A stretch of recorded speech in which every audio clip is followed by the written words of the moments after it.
ఆశ్రయలను చూచి మీరు భయపడకుడు, సిలువ వేయబడిన యేసును మీరు విధించున్నారని నాకు తెలియదు. ఆయన అక్కడ లేడు, తాను చెప్పినట్లే ఆయన లేచి ఉన్నాడు. రండి, డబ్బు పట్టుకొనిన స్థలం చూసి త్వరగా వెళ్ళి ఆయన మృగంలో నుండి లేచి ఉన్నాడని ఆయన తెలియజేయండి. ఇదిగో ఆయన గలిలయకు మీకంటే ముందుగా వెళ్తున్నాడు, అక్కడ మీరు ఆయనను చూడండి. మీతో చెప్తుంది. వారు భయంతోనూ ఆనందంతోనూ సమాధి త్వరగా వెళ్ళి ఆయన శిష్యులతో ఆ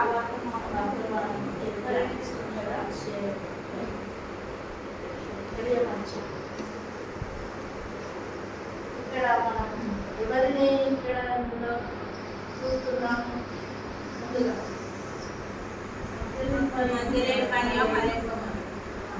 అసలేని పని పురుషులు రాలేదు కదా. మనం ఎప్పుడైనా కూడా ఆశ మనం పుట్టలేదు కదా. మనమే దేవుడిని లేచినప్పుడు మనమే ముందు లేచి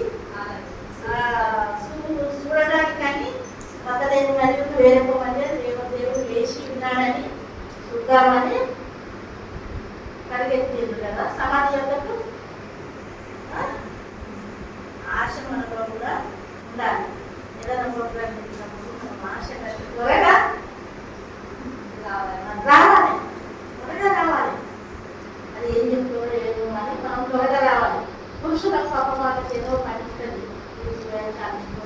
మాకైతే ఇంట్లో పనులు పిల్లలు గౌరవించుకుంటుంది. దేవుడు మనకెంతో ఆశ పెట్టి ఉన్నది. మనం ఏదో పనికైనా ముందు ఉండాలి. ఏ పనికైనా ఉంది ఆశతోటి, దేనికైనా వేసేది చూడడానికి మద్దలేని మళ్ళీ ఆశపడాల్సినట్టుగా మనం ఏ పనికైనా ముందు ఉండి చూడాలని చెయ్యాలని ఆశగానికి ముందుగా రావాలి. మనం ముందుగా రావాలని దేవుడు మనతో మాట్లాడిన ఈ చిన్ని మాటను దేవుడు దీవించుకున్నాడు.